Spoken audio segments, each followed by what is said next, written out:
लिए सही skin care चुनना आजकल किसी टफ मैथ इक्वेशन को सॉल्व करने जैसा हो गया है। ऐसा लगता है कि मार्केट में स्किन केयर के प्रोडक्ट्स की भीड़ लगी हुई है और उस भीड़ में मैं, आप, हम सब अकेले हैं और बस ढूंढ रहे हैं कि हमारे लिए सही क्या है। Hi, I am Shweta Tiwari and I am super excited today क्योंकि आज क्योरस्किन ने मुझे इनवाइट किया है ताकि मैं अपने और आपके skin care related questions directly expert से पूछ सकूं। तो today I have doctor Charu Sharma, जो क्योरस्किन की हेड ऑफ डर्मेटोलॉजी और को फाउंडर हैं, और गुना, जो क्योरस्किन के सीईओ और को फाउंडर और स्किन केयर के इंडस्ट्री एक्सपर्ट हैं। Welcome to both of you. Thank you, Shweta. And Thank you, Shweta. happy to have you here. Thank you so much. तो doctor Charu, as a dermatologist इस industry में आपको 20 साल से भी ज़्यादा का एक्सपीरियंस है, तो मैं आपसे पूछना चाहूँगी कि मेडिकल फील्ड में इतने सारे ऑप्शंस होते हैं, आपने डर्मेटोलॉजी क्यों चुना? इंसान सोचता कुछ और है और होता कुछ और है, डेस्टिनी में जैसे लिखा होता है। I always wanted to be a cardiologist.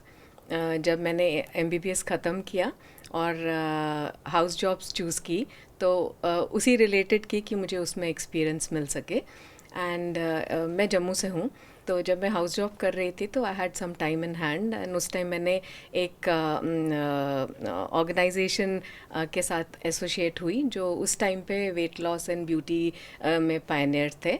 And जब मैं वहाँ पेशेंट्स को कंसल्ट करती थी और साथ में उनका ट्रीटमेंट प्लान करती थी, एक चीज़ बहुत ऑब्ज़र्व करती थी कि बहुत सारे लोग बहुत लो एस्टीम में होते हैं उस टाइम पे, और जब ट्रीटमेंट के बाद उनको रिज़ल्ट मिलता था तो जो उनका खुशी और कॉन्फिडेंस लेवल बढ़ता था वो मुझे बहुत खुश करता था और I use to feel very satisfied as a doctor, blessed कि मैं उनको वो खुशी और कॉन्फिडेंस दे सकी। तो आई थिंक वो टर्निंग पॉइंट था मेरा, एंड कार्डियोलॉजी पीछे रह गई और डर्मेटोलॉजी। एज एन एक्टर इस बात को मुझसे ज़्यादा बेहतर और कौन समझ सकता है।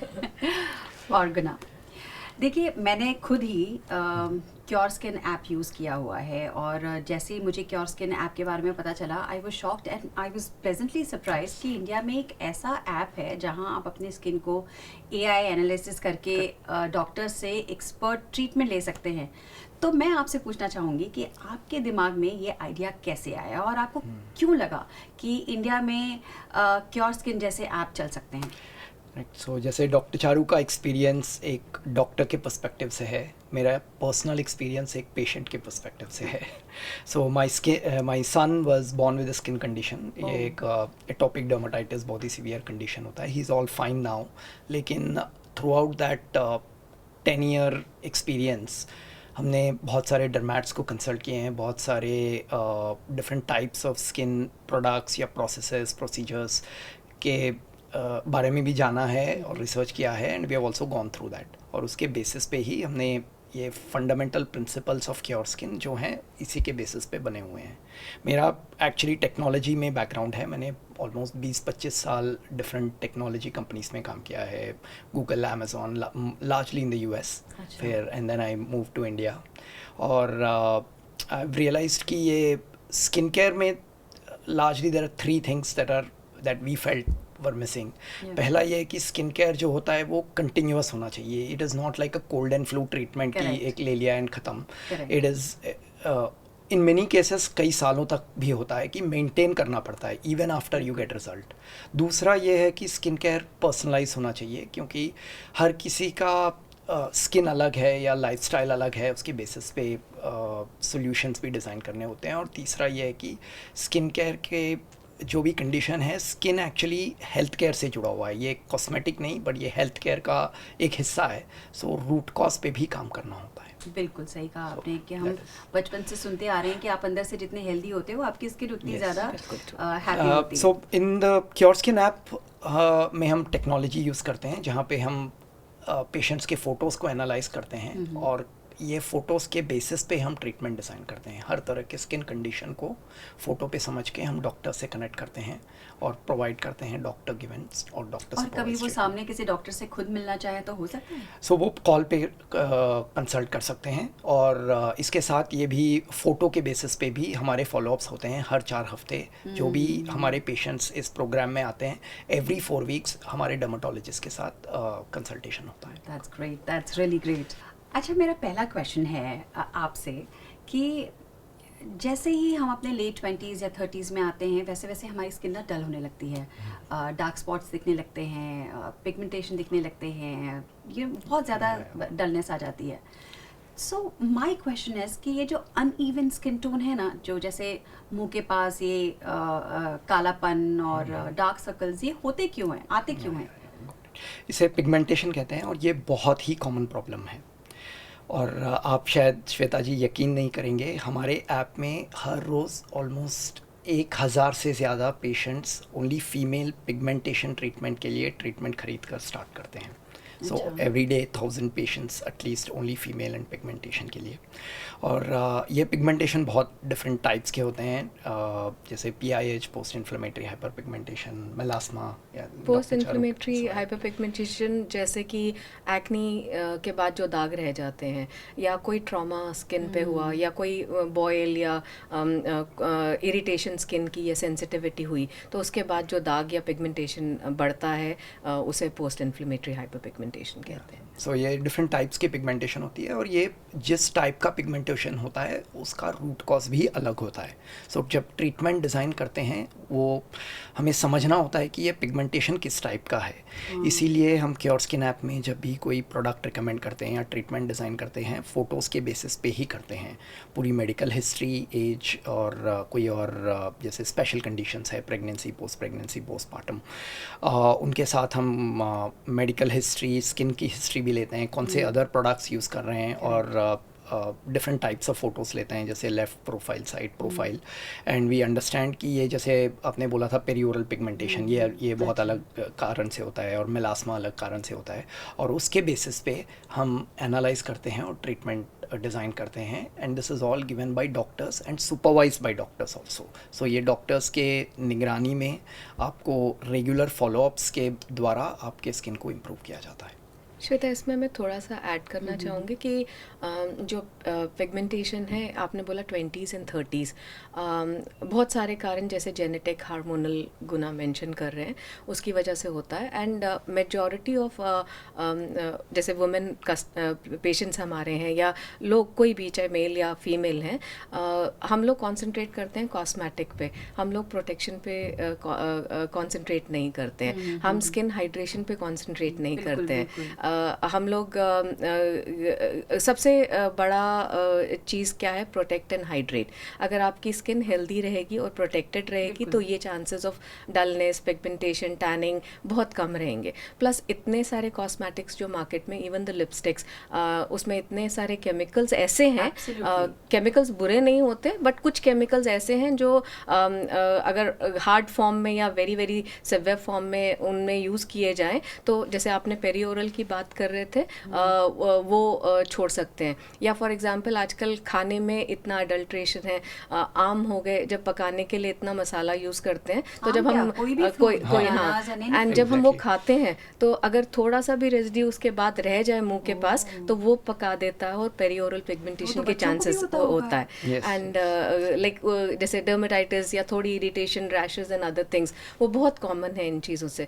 तो अगर हम थोड़ा केयर करें, थोड़ा प्रोटेक्ट एंड हाइड्रेट करें, कॉस्मेटिक की तरफ कम ध्यान दें, जैसे आजकल बहुत ट्रेंड में चल रहा है 10 स्टेप कोरियन थिंग्स, हम अपनी स्किन को, हमारी स्किन जो एशियन स्किन या इंडियन स्किन है, टोटली डिफरेंट है, तो उसके हिसाब से, और minimal but which is very important, वो यूज़ करें, तो I think that will make more sense. ये जो 10 स्टेप स्किन केयर कह रहे हैं, इसके बारे में मेरे पास क्वेश्चन था जो मैं आपको पूछने वाली हूँ, पूछूंगी ज़रूर। आप और कुछ कह रहे ये थे? हाँ, ये जो डॉक्टर चारू ने बताया, इस पे जस्ट एम्फसाइज भी करना चाहूँगा कि इंडियन स्किन बहुत डिफरेंट होता है वेस्टर्न बिल्कुल, स्किन से। हाँ।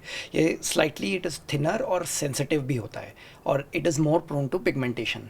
और ये पिगमेंटेशन, फोटो एजिंग ज़्यादा होता है इंडियन स्किन में, और यहाँ हमारी जियोग्राफी की वजह से यूवी इंडेक्स भी काफ़ी हाई होता है, जिसकी वजह से पिगमेंटेशन और वर्स हो जाता है। हाँ, ये यूवी इंडेक्स की जो ये बात कर रहे हैं, इस पर मैं पूछना चाहूँगी कि अब जैसे आपने कहा कि इंडिया में आपको डार्क स्पॉट्स और पिगमेंटेशन ज़्यादा होता है क्योंकि यहाँ पे यूवी इंडेक्स इतना है जो चल रहा है। अब आप ये बताइए कि जब भी हमें कोई डार्क स्पॉट आता है ना, हम सनस्क्रीन की मात्रा ज़्यादा कर देते हैं अपने चेहरे पर। तो चेहरे पे पिगमेंटेशन पे सिर्फ सनस्क्रीन लगाना काफ़ी है कि कुछ और भी करना चाहिए?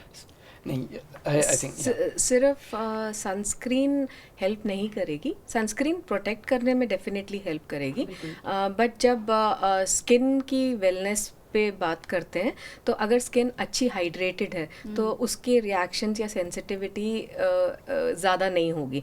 तो जितना ज़्यादा स्किन रिएक्ट और सेंसिटिव रहती है उतने ज़्यादा चांसेस ऑफ पिगमेंटेशन के बढ़ जाते हैं। तो अगर पॉजिटिवली देखें तो it is more of a defensive act हमारी स्किन का, to protect the skin from any kind of a external trauma. तो अगर बाहर से धूप तेज़ है, बाहर से बहुत गंद या डस्ट है, बाहर से कोई चीज़ इरिटेट स्किन को कर दे रही है, या हम बहुत सारा ओवरलोड कॉस्मेटिक से करते हैं जो स्किन को इरिटेट या रैशेस दिला सकता है चांसेस, तो पिगमेंटेशन के चांसेस ऑटोमेटिकली बढ़ जाते हैं। बट अगर आपकी स्किन अगर डिहाइड्रेटेड है, अगर बहुत ड्राई है, तो वो भी आपके पिगमेंटेशन के चांसेस को बढ़ा देती है। बट अगर आपकी स्किन बहुत हाइड्रेटेड है, सॉफ्ट है, वेल बैलेंस्ड है, तो चांसेस ऑफ पिगमेंटेशन रिड्यूस हो जाते हैं, स्किन हेल्थ इम्प्रूव होता है, सन स्क्रीन से प्रोटेक्शन बेटर होता है, तो then sunscreen works better. But अगर स्किन हेल्थ नहीं है और सिर्फ आप सन प्रोटेक्शन फॉलो कर रहे हैं तो it will not only for protection, लेकिन इससे ये ट्रीटमेंट नहीं होता है। ट्रीटमेंट नहीं होता। जैसे मेरी माँ हमेशा कहती थी कि जब प्यास लगे तो पानी पियो, हाँ कुछ और नहीं। नहीं। अच्छा, मैं आपसे पूछना चाहूँगी कि हम सबको पता है कि जब हम सन में निकलते हैं, सन एक्सपोजर होता है तो डार्क स्पॉट और पिगमेंटेशन आते हैं, ठीक है, लेकिन क्या लैपटॉप या फिर फ़ोन के जो स्क्रीन लाइट है उससे भी आ सकता है पिगमेंटेशन? यस, अब यू विल बी सरप्राइज, ये एक्चुअली बहुत कॉमन है। यूवी रेज जो होते हैं वो मेनली दो टाइप के होते हैं, यूवी ए और यूवी बी। और यूवी बी रेज जो हैं वो सुपरफिशियल लेयर पे होते हैं, और यूवी ए रेज जो होते हैं वो डर्मिस लेयर पे जाते हैं डीपर, और वो रेज जो होते हैं वो कॉज करते हैं पिगमेंटेशन या फिर एजिंग रिलेटेड प्रॉब्लम्स। और ये मोबाइल का जो लाइट होता है या फिर लैपटॉप का जो लाइट होता है वो यूवीए रेज से भी डीपर पेनिट्रेट होता है। और रीसेंट स्टडीज़ में एक्चुअली ये भी पता चला है कि ये इस टाइप के लाइट से पिगमेंटेशन भी ज़्यादा होता है, और इसे हम HEV लाइट कहते हैं, यानी कि हाई एनर्जी विजिबल लाइट, जिसकी वजह से पिगमेंटेशन ज़्यादा होता है। लेकिन अच्छी बात यह है कि जो सनस्क्रीन्स होते हैं, फिजिकल सनस्क्रीन, इसमें आपको ब्रॉड स्पेक्ट्रम सनस्क्रीन यूज़ करना होता है। यूजुअली सनस्क्रीन में लोग SPF पे ध्यान देते हैं, but SPF is more only for UVB। UVA rays जो होते हैं, जो डीपर जाते हैं, वो डिटरमाइन होता है उसके PA+ रेटिंग से, जैसे PA++ या PA4+ रेटिंग जो होता है, उसके बेसिस पे आपको सन प्रोटेक्शन या पिगमेंटेशन रिलेटेड UVA रेज के प्रोटेक्शन से आपको डिफेंस मिलेगा। और यही PA रेटिंग जो है वो आपको UV लाइट, HEV लाइट से भी प्रोटेक्ट करेगा। मेरे ख्याल से कई लोग होंगे जिनको इस बारे में नहीं पता होगा, मुझे भी नहीं पता था। तो इसका मतलब जो बच्चे स्कूल या कॉलेज जाते हैं उनको भी ऐसा सनस्क्रीन लगाकर जाना चाहिए, क्योंकि आजकल हर स्कूल में फिजिकल सनस्क्रीन लगाना चाहिए। ये बच्चों के लिए फिजिकल सनस्क्रीन रिकमेंडेड है। ओह अच्छा। Even from the age of 6 months physical sunscreen up to 60 years 80 years की एज तक आप जो अगर आपकी स्किन सेंसिटिव भी है तो अगर आपको केमिकल सूट नहीं करता तो आप फिजिकल सनस्क्रीन लगा सकते हैं। And just to add one more thing to what Guna said, along with UV rays जो हम बात कर रहे हैं, उसके साथ जो आपके मोबाइल्स का हीट है, स्क्रीन हीट है, वो भी स्किन को डैमेज करता है। हम लोग अपनी जब पेशेंट्स को रिकमेंड करते हैं, लाइफस्टाइल चेंज के लिए सजेस्ट करते हैं, हम एक चीज़ कहते हैं कि आप ईयरफोन या वायर्ड ईयरफोन्स लगाओ ताकि स्क्रीन फ़ोन के साथ ना रहे। The heat which the appliances also produce, हमारी बहुत सारी वुमेन जो हैं वो किचन में रहती हैं, प्रेशर कुकर की सीटी हो गई, स्टीम हो गया, गैस का हीट हो गया, ये सारी चीज़ें भी, या फिर कभी कभी वी फील गुड, हम लोग क्या करते हैं कि शीशे के पास कॉफ़ी का मग लेके बैठ जाते हैं, तो वो भी रिफ्लेक्ट करती हैं लाइट्स को। और तो नहीं, once in a while it is good, but बहुत ज़्यादा एब्जॉर्प्शन क्रिएट करता है। और हमारी जैसे इंडियन स्किन, गुना ने बोला कि डिफरेंट है, तो हम लोग एब्जॉर्ब बहुत जल्दी ये चीज़ें करते हैं एंड रिएक्ट भी बहुत जल्दी। सो जैसे पहले भी मैंने कहा कि it's more of a defence act. Skin को नहीं मालूम है, उसे लगा कि डैमेज हो रही है, Correct. तो वो डिफेंसिव एक्ट में और ज़्यादा पिगमेंटेशन क्रिएट करती है। अच्छा, देखिए कुछ औरतें जो मैं जानती हूँ, मेरी मौसी भी हैं, तो कुछ औरतें ऐसी हैं जो ज़्यादातर घर में रहती हैं, उनका सन एक्सपोजर नहीं होता है इतना ज़्यादा, लेकिन फिर भी उनके गाल पे पिगमेंटेशन होते हैं, डार्क स्पॉट्स होते हैं, वो क्यों होते हैं? पिगमेंटेशन जो है जेनेटिक एंड हार्मोनल बेस्ड भी है, और हार्मोन्स या फ्लक्चुएशन इन हार्मोन्स उसको ट्रिगर करते हैं। अच्छा। तो अगर आप प्रेगनेंसी में हो, हार्मोन्स आपके वेरी करते हैं, मेनोपॉजल स्टेट में हो या प्री मेनोपॉजल स्टेट में हो जहाँ आपके हार्मोन्स फ्लक्चुएट करते हैं, अगर आप कॉन्ट्रासेप्टिव्स यूज़ करते हो तो विच आर हार्मोन बेस्ड, वो भी आपकी बॉडी को इफ़ेक्ट करते हैं। सो जहाँ भी हार्मोन फ्लक्चुएट होते हैं या ट्रिगर करते हैं, वहाँ पिगमेंटेशन के आने के चांसेस ज़्यादा होते हैं। तो ये पिगमेंटेशन का सही ट्रीटमेंट क्या है? वो जो होता है पिगमेंटेशन का ट्रीटमेंट आपके अगेन रूट कॉज पे डिपेंड होता है। जब मेलास्मा होता है, ये पिगमेंटेशन बहुत ही डीपर लेयर्स पे होता है, इसके लिए बहुत ही अलग कॉम्बिनेशन ऑफ टॉपिकल ट्रीटमेंट्स देते हैं, जैसे हाइड्रोक्विनोन या रेटिनॉइड बेस्ड ट्रीटमेंट्स देते हैं। और ये जैसे PIH ट्रीटमेंट होता है, जो डार्क स्पॉट्स या फिर पेरियोरल पिगमेंटेशन हो या कोई और पिगमेंटेशन हो, उसका ट्रीटमेंट और प्रोडक्ट्स और रूटीन बिल्कुल ही अलग होता है। या डल और ग्लोइंग स्किन के लिए भी, जैसे आपने बोला 20s एंड 30s में स्किन डल हो जाती है, तो उसके लिए भी मोर माइल्डर ट्रीटमेंट होता है। So depends on the depth of the pigmentation या पिगमेंट।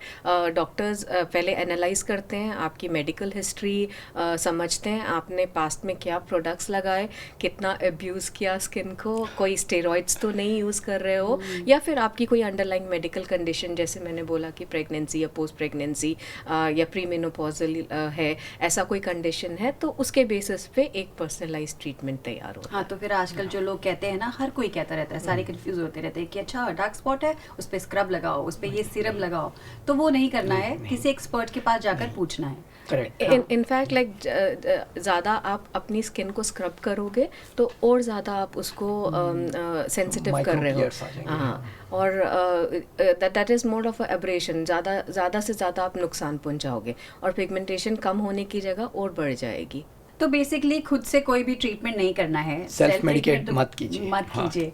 लेकिन क्या है ना, आजकल इतने सारे एड्स आते हैं, हर कोई बात कर रहा है, आजकल तो रील्स पे भी दिख रहे होते हैं कि लोग ऐसे एक्सपेंसिव प्रोडक्ट्स यूज़ कर रहे होते हैं, कहते हैं कि इस प्रोडक्ट से आपका ये डार्क स्पॉट चला जाएगा, ये बहुत इफेक्टिव है। तो वो इफेक्टिव होते नहीं होते? नहीं, क्योंकि एक प्रोडक्ट से आपको रिजल्ट नहीं मिलेगा एक्चुअली। सो अच्छा। आपको पूरी कॉम्बिनेशन में यूज़ करना होता है। जैसे डॉक्टर चारू ने भी बताया, सनस्क्रीन इज़ वेरी इंपॉर्टेंट, और ये बहुत सारे डीपिगमेंटिंग प्रोडक्ट्स जो होते हैं एक्सफोलिएट करते हैं स्किन को, और जो नई लेयर आती है वो और ज़्यादा पिगमेंट हो जाएगी if the UV rays are not protected.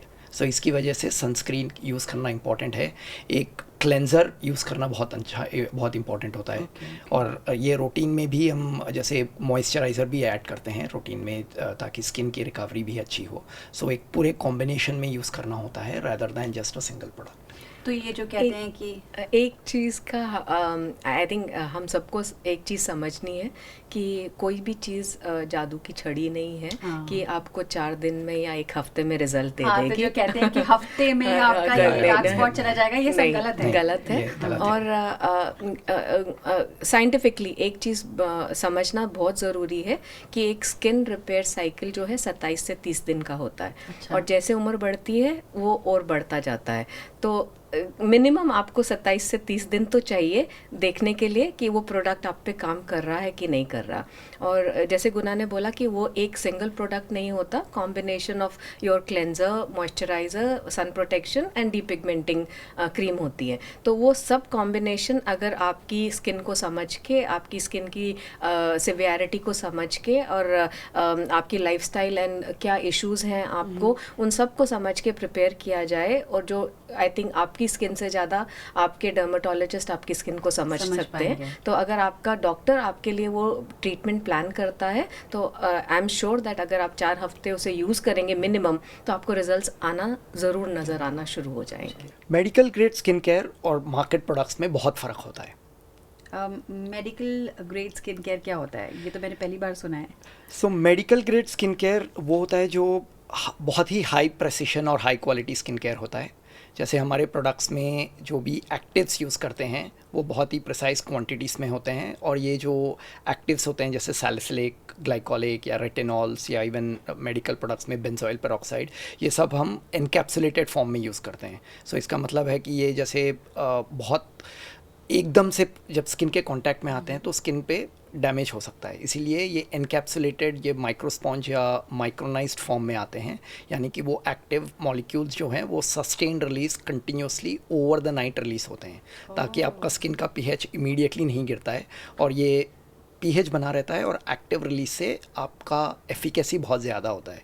सो ये प्रोडक्ट पूरी नाइट आपके प्रॉब्लम पे एक्ट करेगा, इंस्टेड ऑफ कि एक साथ वो रश हो गया और ये जिसकी वजह से स्किन फिर से कुछ डैमेज ना हो जाए और इरिटेशन कुछ नहीं हो जाए। और ये जो हमारे रॉ मटेरियल्स भी होते हैं हम ज़्यादातर यूएस या यूरोप से इंपोर्ट करते हैं। So very stringent quality checks होते हैं और उसके ऊपर से प्रोसेस वैलिडेशन होती है। और उसके बाद भी हम ये पूरा मैन्युफैक्चरिंग प्रोसेस जो यूज़ करते हैं हम, वो फार्मास्यूटिकल प्रोडक्ट्स में जिस तरह का प्रिसिशन और क्वालिटी यूज़ होता है उसी तरह का प्रिसिशन और क्वालिटी हम स्किन केयर प्रोडक्ट्स में भी यूज़ करते हैं। वाओ।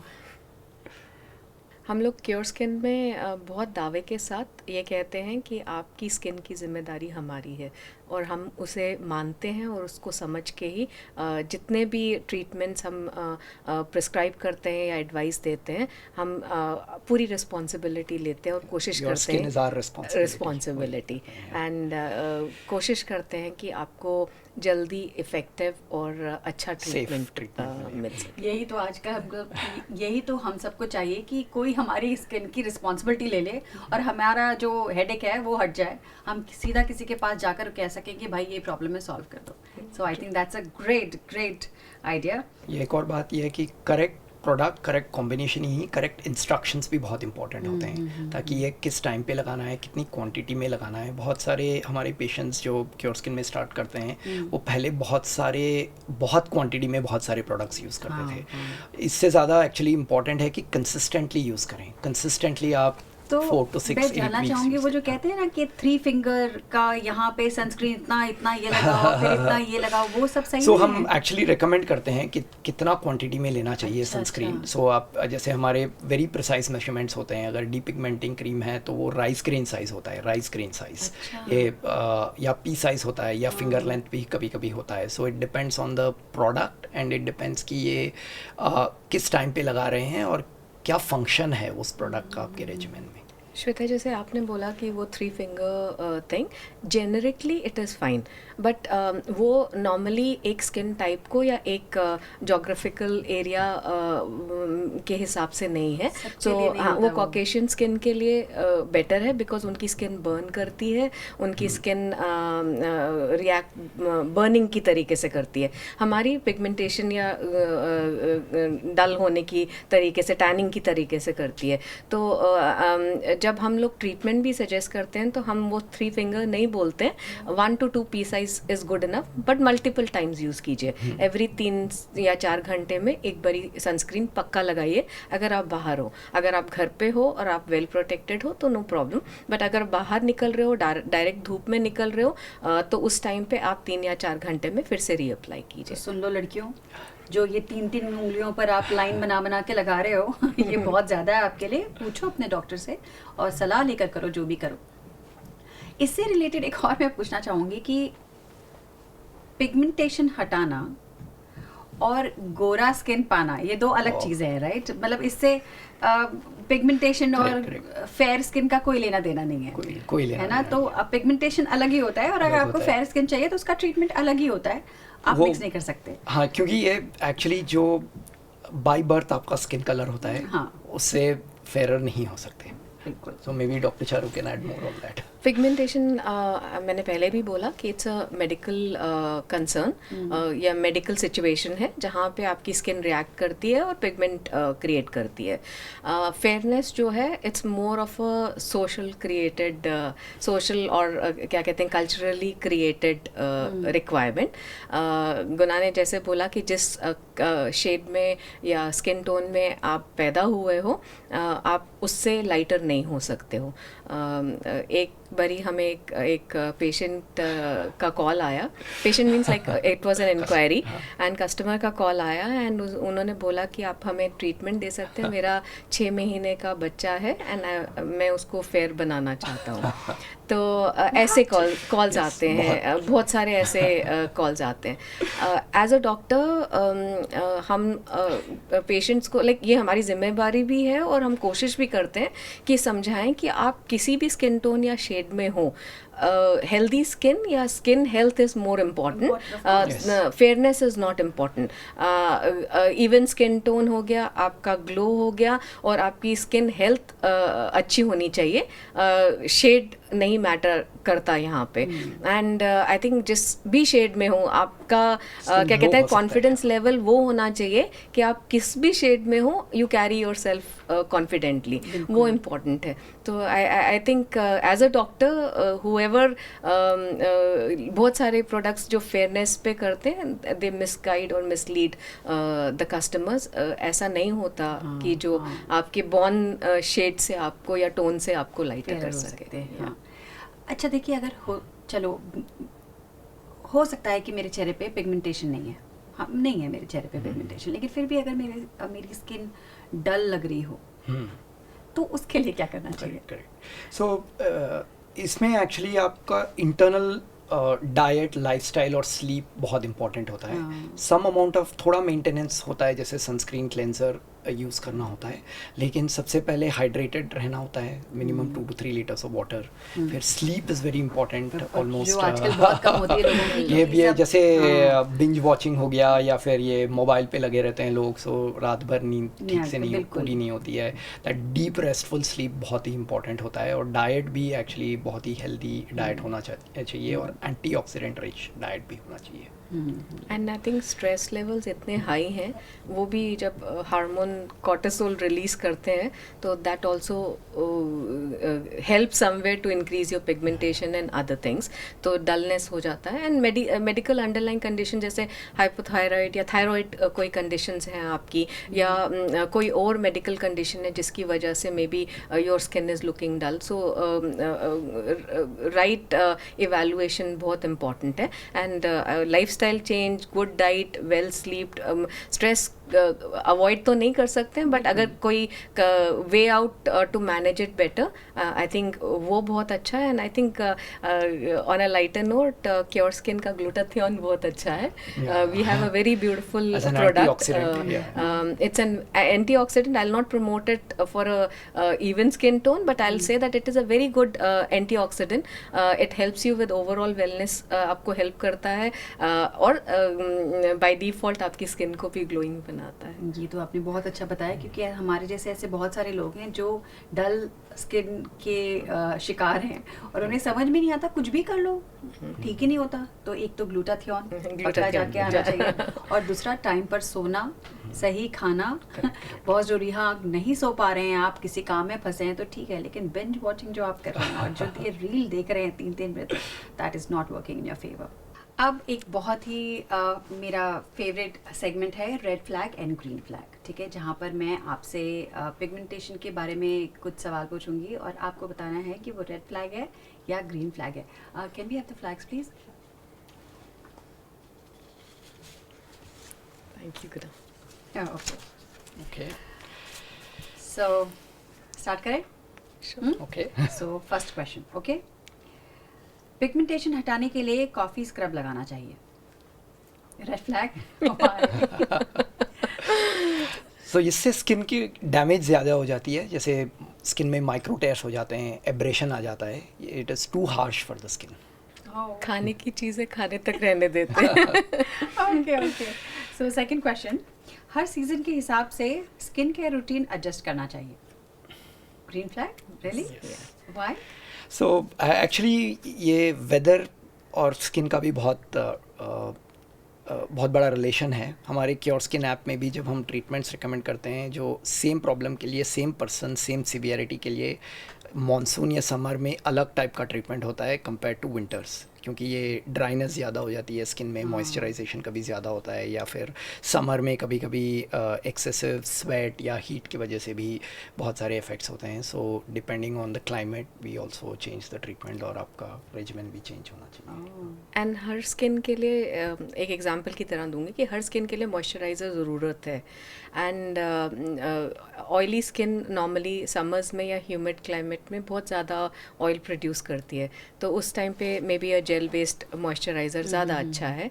और विंटर्स में जब ड्राइनेस ज़्यादा होता है तो उस टाइम पे cream based moisturiser. And what about that powder moisturiser जो ऐसे ऐसे लगाते हैं? नॉर्मली एज डॉक्टर्स और एट क्योरस्किन हम लोग पाउडर मॉइस्चराइज़र रिकमेंड नहीं करते हैं, क्योंकि आपके जो पोर्स हैं अगर वो नॉन कॉमेडोजेनिक है तो ठीक है, अदरवाइज़ वो पोर्स में क्लॉग कर लेगा, उनको जो ऑयल आपका निकलता है या डेड स्किन होती है उसके साथ मिलके वो पोर्स को क्लॉग कर लेगा, और chances of acne, comedones, blackheads, whiteheads ये ज़्यादा बढ़ जाते हैं। ओहो, मैंने एक रील लेकर एक पाउडर सनस्क्रीन मंगा रखा है।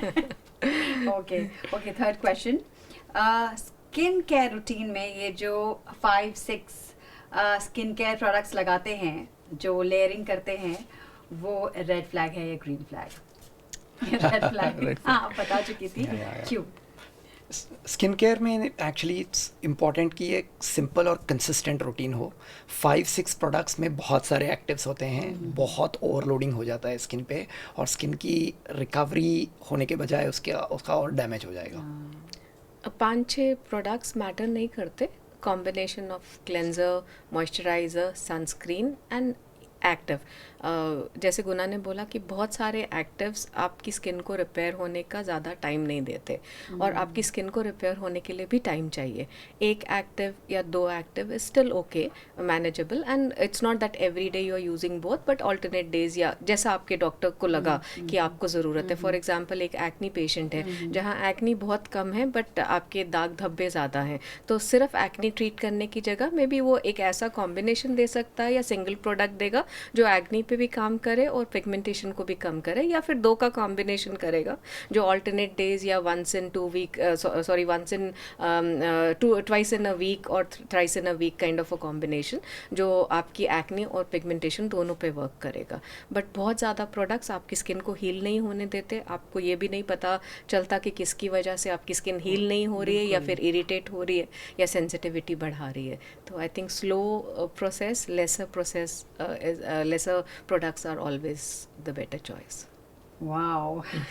ओके, नेक्स्ट क्वेश्चन, घर पे भी रहकर सनस्क्रीन लगाना चाहिए, सच्ची लगाना चाहिए और is it too much? Really लगाना चाहिए? Yes. ये जैसे हमने बात किया था ब्लू लाइट, ये जो हाई एनर्जी विजिबल लाइट होता है उसकी वजह से भी स्किन की पिगमेंटेशन हो सकती है, और ये जो sunscreen, I mean even before sunscreen, जो सनलाइट है वो डायरेक्ट सनलाइट ही नहीं बट वो स्कैटर या डिफ्यूज़ होकर भी आपके स्किन को इफेक्ट कर सकती है जब आप घर पर रहते हैं. सो यूजुअली हम अपने ऐप में सनस्क्रीन को सनस्क्रीन नहीं डे क्रीम बोलते हैं कि आप सन में रहो या ना रहो, आपको यूज़ तो करना होगा every day SPF as a वाले? Routine. SPF with a PA++, so it's a broad spectrum, PA++ minimum for protection की UVA रेस से भी प्रोटेक्शन मिले. Once in a day morning definitely. तो And repeat अगर जब हम application. बाहर जाते हैं तो हम SPF पे ज़्यादा ध्यान दें, और जब घर में, हाँ, सो जब घर में SPF और PA दोनों इंपॉर्टेंट है, क्योंकि SPF जो होता है वो UVB रेस को ब्लॉक करता है और PA+ या PA++ जो होता है वो UVA रेस को ब्लॉक करता है. सो दोनों का होना बहुत इंपॉर्टेंट है. यूजुअली सनस्क्रीन जब खरीदते हैं लोग वो SPF पे ध्यान देते हैं, लेकिन उससे एक्चुअली जो UVA रेस होते हैं वो ब्लॉक नहीं होते. तो आपको PA+++ रेटिंग भी देखना होता है सनस्क्रीन का. आपके सन एक्सपोजर के ड्यूरेशन और इंटेंसिटी पे डिपेंड करता है. फॉर एग्जांपल आप घर से निकले, कार में बैठे, कार से मॉल में चले गए, तो उसके लिए लाइक मिनिमम 30 SPF या 25 to 30, not less than With a 25. PA like a triple+ or a double+. I think should be good enough. But अगर आप सेल्समैन हैं एंड आप दिन को 10 से 4 के बीच में बाहर रहने वाले हैं, तो उस टाइम पे आपका 50+ SPF विल वर्क ये 4+ बेटर, भी बिकॉज होना वो चाहिए. ड्यूरेशन आपका बढ़ा देगा जहां आपका प्रोटेक्शन टाइम जो है बढ़ गया. तो उसमें अगर आप 3 घंटे की जगह या 2 घंटे की जगह मे बी 4 घंटे के बाद रीअप्लाई करेंगे, तो that is important. Wow, okay. Now last question. किसी बड़े इवेंट से 10 दिन पहले कोई नया स्किन केयर प्रोडक्ट या सीरम स्टार्ट कर देना. Red flag. व्हाई? नॉर्मली कोई भी नई चीज़ आप अगर शुरू करते हैं तो कम से कम 4 हफ्ते से 6 हफ्ते का टाइम दीजिए. एक तो बहुत बड़ा इवेंट है, आपकी मैरिज हो सकती है, कोई घर पे फंक्शन हो सकता है, एंड आपको नहीं मालूम है कि आपकी स्किन या वो प्रोडक्ट आपकी स्किन पे कैसे रिएक्ट करेगा. तो चांसेस हो सकते हैं कि वो प्रोडक्ट ना सूट करे और कुछ रिएक्शन हो जाए. तो वो 10 दिन बहुत कम टाइम है आपकी स्किन को सुधारने का और नॉर्मलाइज करने का. तो बेटर ये होगा कि रिस्क ना उठाएं एंड काफ़ी टाइम देने पहले से उसे यूज़ करें. And I think as doctors हम यही रिकमेंड करते हैं कि अगर शादी भी है आपकी या कोई फंक्शन है या कोई ओकेजन है, मेनी पीपल जो छुट्टियों के लिए प्लान करते हैं, तो एटलीस्ट 3 महीने पहले अपना स्किन केयर रेजिमेन अगर पर्सनलाइज करवाना है या डॉक्टर से चेंज करवाना है तो 3 महीने से शुरू कर दें, ताकि आपको मालूम हो कि आपकी स्किन कैसे रिएक्ट कर रही है. प्लस स्किन 2 हफ्ते लेती है उस प्रोडक्ट्स को एडजस्ट होने के लिए, तो स्किन 27 से 30 दिन लेती है रिस्पॉन्स देने के लिए. तो आपके पास बहुत अच्छा टाइम रह जाता है कि जहां आप प्रॉपर्ली प्रिपेयर हो जाते हैं और स्किन मेंटेन भी रहती है एंड आप उसको कैरी फॉरवर्ड भी कर सकते हैं. तो जब आप अपने हॉलीडेज प्लान कर रहे हैं जब आपका ये इवेंट प्लान हो रहा है, तभी से आप अपना स्किन केयर प्लान करना शुरू कर दीजिए. मैं आपको बता नहीं सकती कि इस वक्त कितने लोग हैं जिनकी जो ये दुविधा थी ना, कंफ्यूजन था, वो आपके इस जवाब से कितने लोगों की दुविधा सॉल्व हो गई होगी. Trust me. रिस्क मत लीजिए, बिल्कुल नहीं. बहुत कम टाइम है तो एंजॉय कीजिए इवेंट को, बट रिस्क मत लीजिए. जो भी आप यूज़ करते हैं पर्सनलाइज स्किन केयर डॉक्टर के गाइडेंस से यूज़ करिए और आपको Which is सेफ very और इफेक्टिव रिजल्ट्स जल्दी मिलेंगे. अब the most important and very important segment, acne segment, जो हर कोई जानना चाहता है. लेकिन उससे पहले मैं आपके फ्लैग्स ले लूँ. Thank you. Okay, let's start. Okay, अब ये बहुत ही इंपॉर्टेंट सेगमेंट है, तो मैं आपको बताना चाहती हूँ कि ऐसी कई सारी माएँ होती हैं जिनके टीनेजर बच्चे होते हैं, वो आकर कहते हैं कि हमारी बेटी को ना ये ऐसे स्किन पे ये आ रहा है, पता नहीं इतनी अच्छी स्किन हुआ करती थी इसकी, लेकिन अब जाकर पता नहीं क्यों खराब हो गई है. तो आप सरल भाषा में समझाइए प्लीज़ कि ये पिंपल्स आते क्यों हैं. पहली बात तो पिंपल्स आपकी टीनेज और 20 साल में हार्मोनल रिलेटेड ट्रिगर होते हैं. वो एज है जहाँ आपके हार्मोन्स चेंज होते हैं, ग्रोइंग एज है, तो हार्मोन ट्रिगर करता है पिंपल्स को. एंड नॉर्मली जो पिंपल्स हैं आपके हेयर फॉलिकल में, जब आपका ऑयलीनेस स्किन की, नॉर्मली उसे हम सीबम कहते हैं, वो और डेड स्किन जब एक्यूमुलेट होती है तो आपके हेयर फॉलिकल्स को क्लॉग करती है। तो जब क्लॉगिंग होता है तो उसकी वजह से इन्फ्लेमेशन होता है, और अगर उसके साथ थोड़ा बैक्टीरिया भी ऐड हो जाए तो इन्फेक्शन हो जाता है। तो नॉर्मली रेड पिंपल्स जिसे हम पैप्यूल्स कहते हैं, तो या फिर इन्फेक्शन है साथ में तो पस्ट्यूल्स जिसमें पस आपको नज़र आती है। तो हेयर फॉलिकल्स की क्लॉगिंग की वजह से आपको पिंपल्स आते हैं।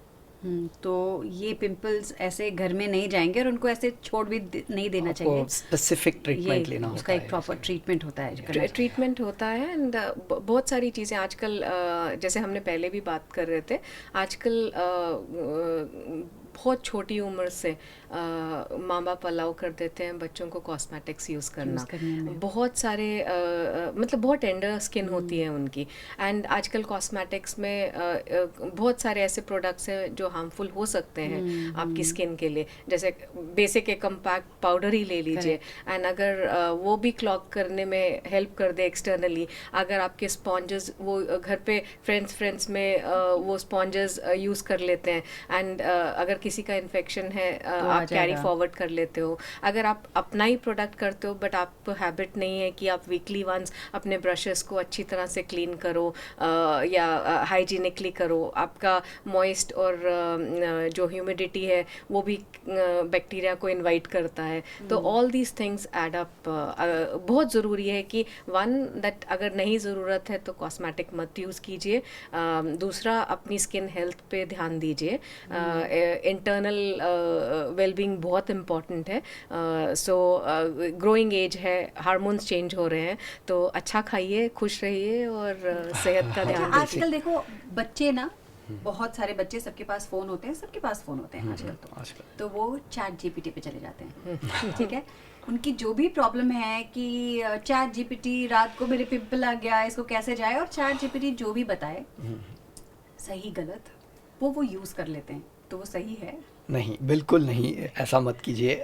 मैं डेफिनेटली रेकमेंड करूँगा कि उस डायरेक्शन में भी मत जाइए, क्योंकि जस्ट एक्ने भी बहुत टाइप्स के होते हैं, पस्टुलर, पैपुलर, जैसे डॉक्टर चारू ने भी कहा था, नोडुलोसिस्टिक या किसी भी टाइप का होता है। और ट्रीटमेंट्स भी 20-25 से ज़्यादा डिफरेंट टाइप्स के ट्रीटमेंट्स होते हैं just from the combination of actives. So आपके कंडीशन पे डिपेंड होता है कि कितनी सीवियरिटी है, कितना किस टाइप का एक्ने है, और उसका रूट कॉज भी क्या है। जैसे हार्मोनल है या कभी हाइजीन रिलेटेड इश्यूज भी होते हैं, और उसके बेसिस पे डॉक्टर के गाइडेंस पे ही लीजिए। आपकी स्किन एक लैब नहीं है, इस पे एक्सपेरिमेंट मत कीजिए।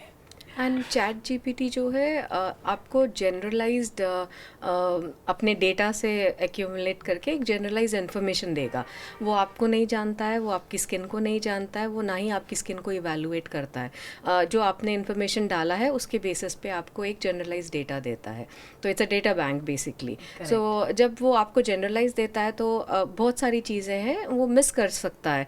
एक डॉक्टर आपकी स्किन को जब एवैल्यूएट करता है, आपकी मेडिकल हिस्ट्री को जानता है, आपके रूटीन को और लाइफस्टाइल को कंसिडर करता है, और ऑन द बेसिस ऑफ आपकी सिवियरिटी कंसर्न की कितनी है, आपकी स्किन सेंसिटिविटी कितनी है, आपकी लाइफस्टाइल कैसी है, आपकी डाइट कैसी है, और आपका स्किन हेल्थ कैसा है, उसके बेसिस पे आपके लिए एक पर्सनलाइज्ड ट्रीटमेंट। बिल्कुल सही कहा आपने। ये तो आजकल के बच्चों को जाना बहुत ज़रूरी है कि चैट जीपीटी सब कुछ सॉल्व नहीं कर सकता है। आप रैंडमली ऐसी कोई चीज़ अपने चेहरे पे मत लगाइए, अपने स्किन को समझने की कोशिश कीजिए और स्किन एक्सपर्ट के पास जाइए।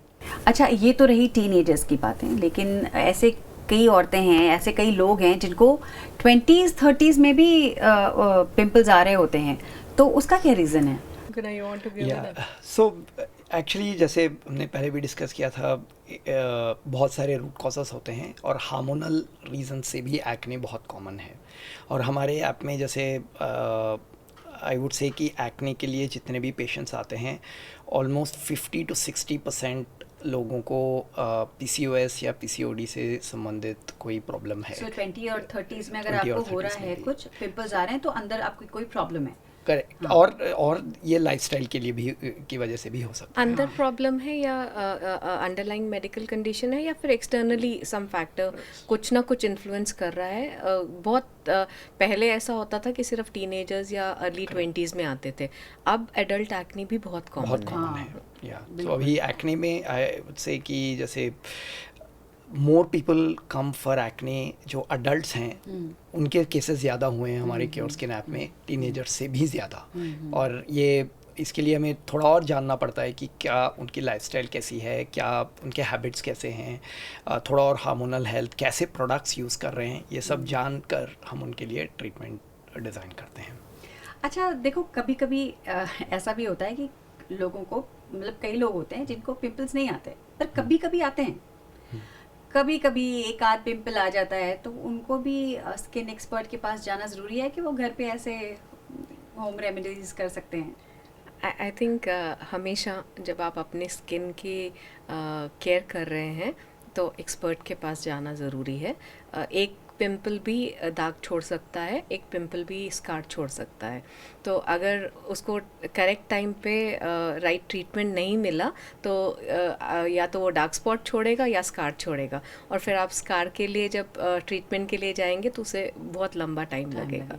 तो टाइम पे ट्रीटमेंट और right combination of treatment, I think. और ये एक्चुअली जो माइल्ड एक्ने होता है या बहुत ही इनफ्रीक्वेंटली आता है, ऐसा ज़रूरी नहीं है कि ट्रीटमेंट कुछ बहुत ज़्यादा कुछ कर रहे हैं। ये बहुत ही सिंपल रूटीन होते हैं, जैसे क्लेंजिंग, बहुत बेसिक क्लेंजिंग होता है। बहुत सारे केसेस में हमने देखा है कि जस्ट नाइट टाइम रूटीन होता है प्रॉपर क्लेंजिंग, जैसे कोई सैलिसिलिक बेस्ड फेस वॉश या कोई और एक्टिव्स बेस्ड प्रोडक्ट यूज़ करके आप प्रॉपर क्लेंजिंग करेंगे, इसी से ही बहुत ज़्यादा फ़र्क पड़ता है। सो एक अच्छा बेसिक रूटीन मेंटेन करना बहुत इम्पॉर्टेंट है।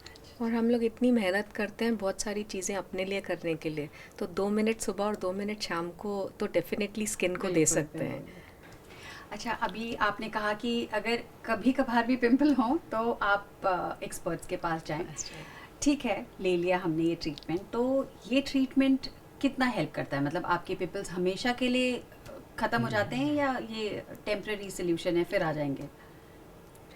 नॉर्मली एट क्योरस्किन हम क्योर एंड केयर दोनों में बिलीव करते हैं। अगर आप एक्ने का ट्रीटमेंट लेते हैं, सिवियरिटी पे डिपेंड करता है।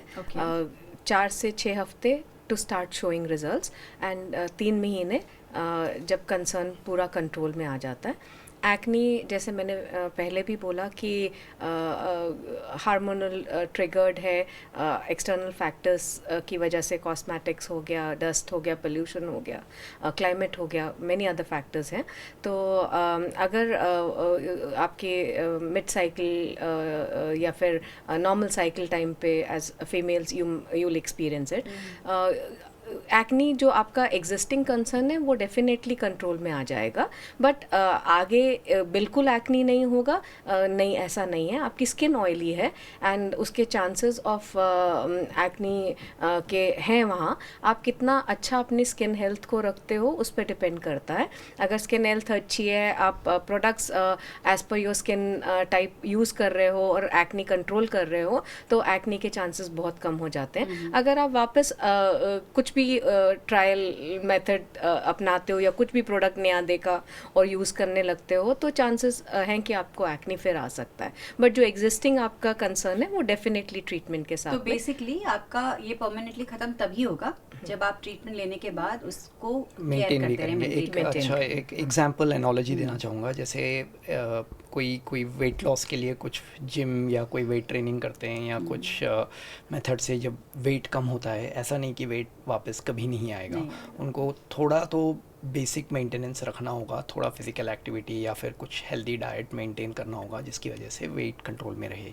यहाँ भी वैसे ही एनालॉजी है कि क्योर होता है जब आपका स्किन एक लेवल पे इम्प्रूव हो जाता है, उसके बाद मेंटेन करने के लिए एक बहुत सिंपल बेसिक रूटीन जैसे मॉइस्चराइज़र या सनस्क्रीन, फेस वॉश मेंटेन रखना होगा। अब आपने मॉइस्चराइज़र और सनस्क्रीन की बात की, और एक बात हम बहुत कॉमनली सुनते हैं कि अगर आपको एक्ने हो रहा है तो आप मॉइस्चराइज़र या सनस्क्रीन लगाना बंद कर दीजिए।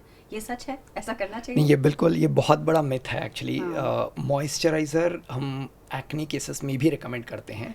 ऐसा जो मॉइस्चराइज़र देते हैं वो अलग होता है, ऐसा नहीं कि सबके लिए एक ही टाइप का मॉइस्चराइज़र है। जैसे डॉक्टर चारू ने भी बताया था, जेल बेस्ड या क्रीम बेस्ड होता है, लेकिन moisturising is also very important, और इसका एक डीपर साइंस भी है। आपको ये सरप्राइजिंग लगेगा कि आप जैसे जितना फेस आप वॉश करेंगे, आपका स्किन उतना ज़्यादा ऑयल प्रोड्यूस करेगा। अच्छा, क्योंकि आप ट्रिगर कर रहे हैं अपने ये ग्लैंड्स को कि वो ड्राई कर रहे हैं आपका जो सराउंडिंग एनवायरनमेंट है, जिसकी वजह से वो और ज़्यादा ऑयल प्रोडक्शन करते हैं. सिमिलरली जब आप ये करेक्ट मॉइस्चराइज़र अप्लाई करते हैं, उससे ऑयल प्रोडक्शन रेगुलेट हो जाता है और एक्ने के चांसेस और कम हो जाते हैं. अच्छा. हर स्किन को मॉइस्चराइज़र की ज़रूरत है. हाइड्रेशन पहला स्टेप है प्रोटेक्शन की तरफ. जितनी हेल्दी स्किन रहेगी उतनी वो ऑटोमेटिकली अपने आप को प्रोटेक्ट करेगी. तो ऐसा नहीं कि वो प्रोटेक्ट करेगी तो सनस्क्रीन नहीं लगाना है. डेफिनेटली सनस्क्रीन भी मॉइस्चराइज़र की तरह ही उतना इम्पॉर्टेंट है. बट जब आप एक्नी ट्रीटमेंट पे होते हैं और कभी कभी अगर बहुत ऑयलीनेस है और बहुत एक्टिव सिवियर एक्नी है आपको, तो एज अ डॉक्टर हम चूज़ करते हैं कि उस टाइम पे हम आपको सजेस्ट करते हैं कि आप सिर्फ मॉइस्चराइज़र यूज़ करें या मॉइस्चराइजिंग सनस्क्रीन देते हैं कि एक ताकि ओवरलोड ना स्किन को करें. 2-in-1 ये होता है. ताकि जितना कम आप टच करें. गुना ने बोला आपको कि सम पीपल थिंक कि ज़्यादा मुंह धोऊंगी तो या धोऊंगा तो ऑयलीनेस कम होगी. नहीं, जितनी ज़्यादा बार आप मुंह धोएंगे, 2 बारी is sufficient, morning and evening. And evening बहुत इंपॉर्टेंट है क्योंकि आप बाहर घूम के आते हैं, डस्ट आपके चेहरे पे होता है, तो evening wash is very very important.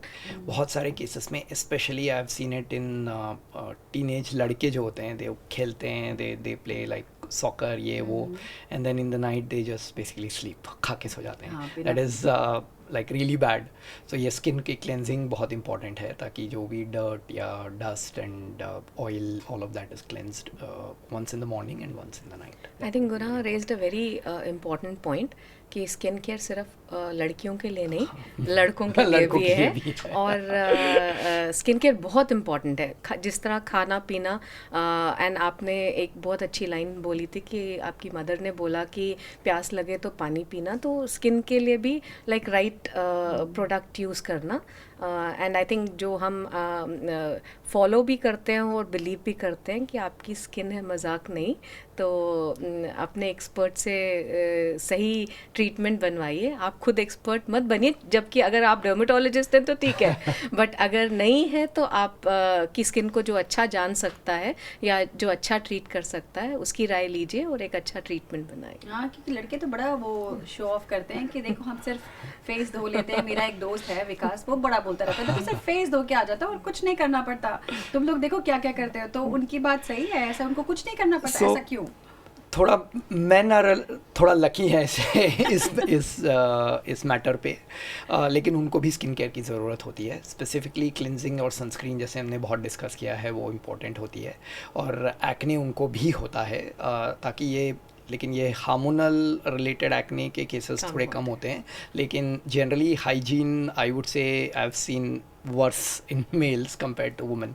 So hygiene की वजह से भी बहुत सारे केसेस आते हैं जिससे जनरल रूटीन से बहुत इम्प्रूवमेंट हो सकता है. आई थिंक सूरज को ये नहीं मालूम है कि वो लड़की पे गिर रहा है कि लड़के पे गिर रहा है. बट आई थिंक कुछ प्रोटेक्टिंग फैक्टर्स मेन में होते हैं, जैसे दाढ़ी हो गई, वो कवर कर देती है तो स्किन को थोड़ा प्रोटेक्शन ज़्यादा मिल जाता है. हम औरतों के लिए या लड़कियों के लिए सनस्क्रीन इम्पॉर्टेंट होता है बिकॉज प्रोटेक्टिंग फैक्टर नहीं होता. Physically I think as women externally we want to look better, so we give more emphasize or care towards our skin. Men I think थोड़ा सा उस तरफ नहीं होते हैं तो may be less conscious, but जो फॉलो करते हैं, I've seen in my patients, I think men are better patients than women because जो वो फॉलो करते हैं वो genuinely फॉलो करते हैं. As women maybe we have so much of like exposure towards products that हम कभी कभी विंडो शॉप पे चले जाते हैं and we don't realize that window shopping for skin is not good. So I think some benefits because of men, they have beard, the skin if it looks bad we accept it because bad means like if it is looking not so clear we accept it, it's men, but it's not. I think men and women both need the same care. There is also a technical this ki women's skin is a little bit like 10 to 20% thinner than men's skin, so थोड़ा sensitivity ज़्यादा होता है, pigmentation impact भी थोड़ा ज़्यादा होता है इसकी वजह से भी. तो ये पार्शियलिटी गॉड रखनी पड़ेगी। चलिए, आपने इतना सब बता दिया है, तो अब मैं चाहूँगी कि कोई 3 टिप दे दीजिए हमारे ऑडियंस को, जो उनके स्किन केयर के लिए और एक्ने के लिए काम आएगा, उन्हें करना चाहिए जो। राइट रेजिमेन, कॉम्बिनेशन आपका फेस वॉश हो गया। If you have an oily skin तो सैलिसिलिक बेस्ड फेस वॉश बहुत इम्पॉर्टेंट है। एक अपने पिंपल्स को नोचिए मत, दाग धब्बे छोड़ जाएगा। जो सारे बैठ के फोड़ते रहते हैं, वो नहीं करना चाहिए। और स्ट्रेस और अच्छी डाइट और एक्सरसाइज कीजिए, अपने आप को सेहतमंद रखिए और खुश रहिए। आई एम श्योर आपके टिप्स हमारे ऑडियंस के बड़े काम आएंगे और वो इनको इस्तेमाल भी करेंगे, समझेंगे कि क्या सही है क्या गलत है। अब सही गलत पर मैं आपसे कुछ और भी शेयर करना चाहती हूँ। मेरे पास कुछ कन्फेशन है जो हमने इंटरनेट से लिए हैं, कुछ ऐसे लोगों की कन्फेशन जिन्होंने अपने स्किन पर कुछ ना कुछ किया है। वो मैं आपको पढ़कर सुनाऊंगी और आपको उस पर अपना रिएक्शन देना है। Sure. या Shall we? Let's start. Okay. Let's start. Confession number 1. Hi, I'm 26-year-old male. Around 1 महीने पहले मेरी एक बहुत इंपॉर्टेंट मीटिंग थी, बट उसके जस्ट पहले मुझे बहुत सारे पिंपल्स आ गए। उनको जल्दी ड्राई करने के लिए मैंने अपने पूरे फेस पर हैंड सैनिटाइजर लगा दिया। Oh Hope it God. works. That is really bad. ये तो अल्कोहल बेस्ड केमिकल पूरे फेस पे लगा दिया, स्किन का बहुत सारा डैमेज होगा और स्किन का I think barrier is also going to get bad. या I mean maybe for that time, उस टाइम के लिए उन्हें अच्छा लगा होगा क्योंकि वो सुखा देगा इमीडिएटली उसको, बट आई एम श्योर कि 2 या 3 दिन के बाद स्किन बहुत ड्राई होगी एंड वो डैमेज जो हुआ है स्किन बैरियर को रिपेयर होने में उसको 3 से 4 हफ्ते लग जाएंगे। Confession number 2. Hi, I'm 25 years old female. मैंने एंटी डैंड्रफ शैम्पू से अपना फेस धोया क्योंकि मैंने सुना था कि उससे पिंपल्स कम हो जाते हैं। नहीं ऐसा ऐसा नहीं होता है। पिंपल्स फंगल या डैंड्रफ की वजह से नहीं होते हैं, मतलब डायरेक्टली नहीं होते हैं। अगर आपके बालों में डैंड्रफ है तो जैसे मैंने पहले भी बोला कि ऑयलीनेस और डेड स्किन एक्यूमुलेट होता है, आपके पोर्स को क्लॉग करता है और एक्नी हो सकती है। वैसे ही डैंड्रफ जो है अगर बालों से आपके फेस पे गिर रहा है, इरिटेट कर रहा है एंड ऑयल के साथ कंबाइन होके पोर्स को क्लॉग कर सकता है, वो पिंपल्स इनिशिएट करता है, बट वो एंटी फंगल या डैंड्रफ शैम्पू से नहीं जाएंगे, इनफैक्ट स्किन को और डैमेज करेंगे। एक्नी जो है बैक्टीरियल है और उसके लिए बैक्टीरियल कॉम्बिनेशन या फिर ऐसा कॉम्बिनेशन जो एक्नी पे वर्क करे वही काम आएगा। Confession number 3. हाय, मैं 30 इयर्स की हूँ। मुझे आज तक कभी पिंपल्स नहीं हुए, बट पिछले 2 महीनों में लगातार पिंपल्स हो रहे हैं। ऑनलाइन मैंने देखा कि पिंपल्स पे रॉ गार्लिक लगाने से वो कम हो जाते हैं and I have been doing it every day. फिर से रिपीट करूँगी खाने की चीज़ है, खाइए, सब्जी में यूज़ कीजिए, उसका इंटरनल इफ़ेक्ट अच्छा हो सकता है, बट स्किन पे लगाने से स्किन बर्न हो जाती है, बहुत ज़्यादा डैमेज। एंड ऐसे क्वेरीज हमें क्योर स्किन पे बहुत आती हैं जहाँ स्किन आपका बर्न हो जाता है, बहुत डार्क स्पॉट छोड़ देता है और फिर उससे रिपेयर होने में बहुत टाइम लगता है। हाँ, क्योंकि ये तो बहुत लोगों से मैंने सुना है कि उस पर आप टूथपेस्ट लगा लीजिए आपके पिंपल पे, या फिर गार्लिक लगा लीजिए, हल्दी लगा लीजिए, ये सारी चीज़ें। तो ये कहाँ तक सही है? आपने गार्लिक तो बोला कि बिल्कुल सही नहीं, आई एम श्योर टूथपेस्ट भी सही नहीं होगा। एंटी इन्फ्लेमेटरी थोड़े से इफ़ेक्ट्स होते हैं, जैसे ब्रश के लिए हम लोग जब टूथपेस्ट यूज़ करते हैं तो cleaning and anti inflammatory effect के लिए या बेटर हाइजीन के लिए तो थोड़ा सा वो इफ़ेक्ट उन्हें लगता है कि उसको क्योर कर रहा है, बट जबकि वो और नुकसान पहुंचा सकता है। आपकी सराउंडिंग स्किन पे जब आप लगाते हो तो बर्न कर सकता है, और जब भी इन्फ्लेमेशन होगी या स्किन सेंसिटिविटी बढ़ेगी तो आपका पिगमेंटेशन बढ़ेगा, फिर जब पिगमेंटेशन होगा तो डार्क स्पॉट्स धब्बे बढ़ जाएंगे और उसको ठीक होने में बहुत टाइम। और ये प्रोडक्ट्स में भी ये ऐसा ज़रूरी नहीं है कि ये प्योरेस्ट फॉर्म में है, क्योंकि ये प्रोडक्ट्स के अंदर भी कुछ कंटेमिनेशन होता है या कुछ मिलावट होती है जिसकी वजह से ना ही ये इंग्रेडिएंट की वजह से डैमेज हो रहा है, बट वो जो दूसरे प्रोडक्ट भी मिले होते हैं उसमें, उसकी वजह से भी स्किन का डैमेज हो जाता है। तो ये उन सारे लोगों के लिए हैं जो इंटरनेट देख कर अपने साथ ये सब कर रहे हैं, अपने स्किन को ये सब से गो थ्रू करवा रहे हैं। उनके लिए ही हम कहना चाहेंगे कि अगर आपके पास दिन भी कम है, आपकी मीटिंग है, आपको कहीं जाना है, कुछ हो रहा है, तो मेरे ख्याल से आप इंटरनेट के पास नहीं, डॉक्टर के पास जाइए। बिल्कुल सही। अब आ रहा है बहुत ही इंटरेस्टिंग सेगमेंट जिसको हम रैपिड फायर कहेंगे। ऑफ कोर्स मैं आपसे कुछ सवाल पूछूंगी, बहुत फेमस सवाल जो हर कोई पूछना चाहता है, उसे आप एकदम से आंसर करेंगे, ठीक है? So whenever you are ready, I am ready. We are ready. Okay. इतने सारे ब्राइटनिंग फेस वॉश है मार्केट में, क्या उनसे स्किन पे ग्लो आता है? जी नहीं। नहीं। नहीं, ऐसी कोई फेस वॉश बनी ही नहीं कि आप बस वो फेस वॉश यूज़ करें, केवल वो फेस वॉश यूज़ करें और आपके स्किन में ग्लो आ जाए। फेस वॉश का कॉन्टैक्ट टाइम क्या 30 सेकेंड्स होता है, और फेस वॉश का मेन पर्पस होता है कि वो स्किन को क्लेंस करें, डर्ट को निकालें। ये ग्लो प्रोवाइड नहीं कर सकता। ग्लो अगर चाहते हैं आप तो पहले जैसे डाइट, हाइड्रेशन पे फोकस करें और एक पर्सनलाइज रूटीन यूज़ करें जिसमें क्लेंजिंग ही नहीं बट जैसे सन प्रोटेक्शन, मॉइस्चराइजिंग भी इंक्लूडेड हो। दूसरा सवाल, क्या रेटिनॉल जैसे क्रीम्स हम खुद से यूज़ कर सकते हैं? अगर आप डॉक्टर हैं तो बिल्कुल, अगर नहीं है तो डॉक्टर को करने दीजिए आपका treatment plan.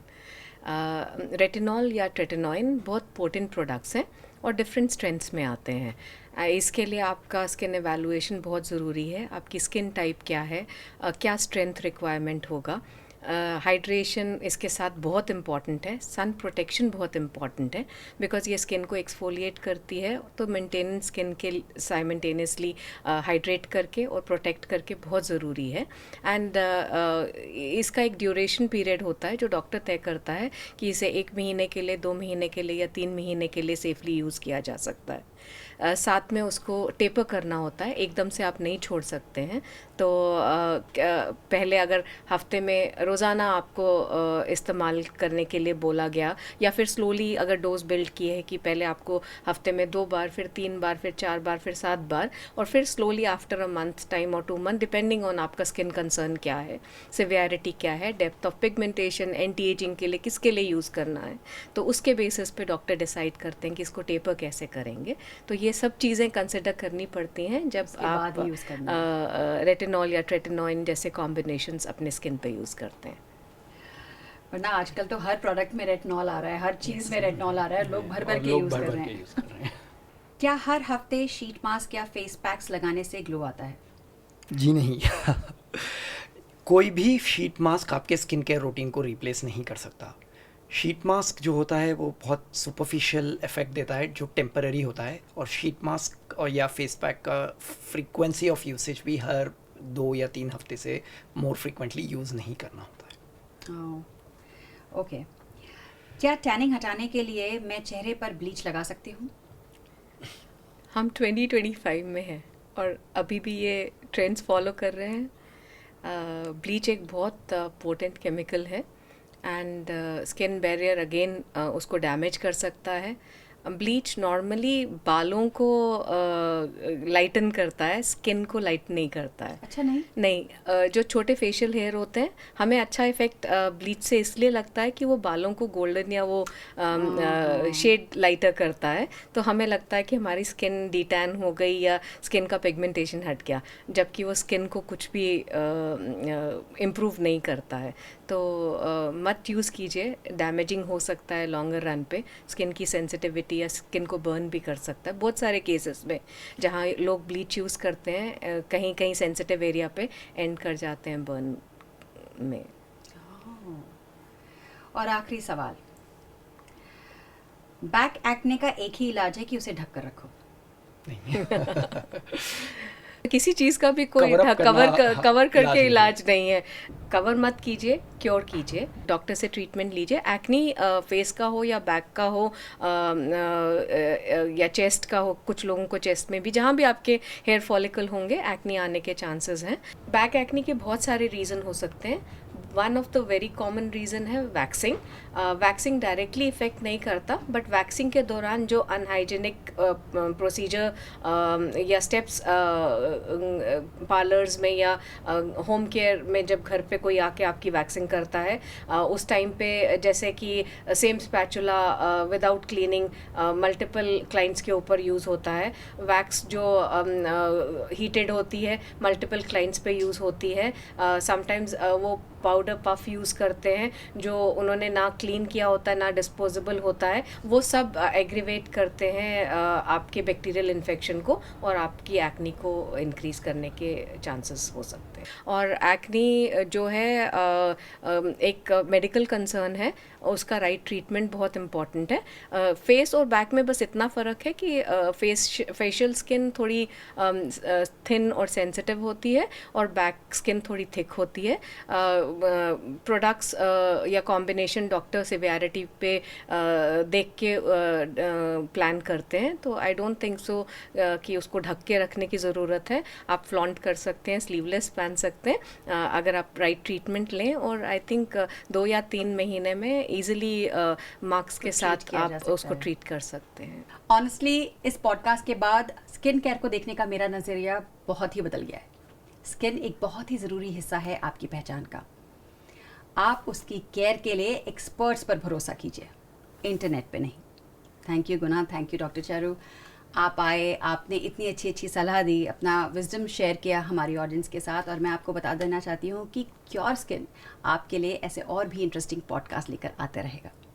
So don't forget to subscribe the channel and see you soon. Take care, bye bye.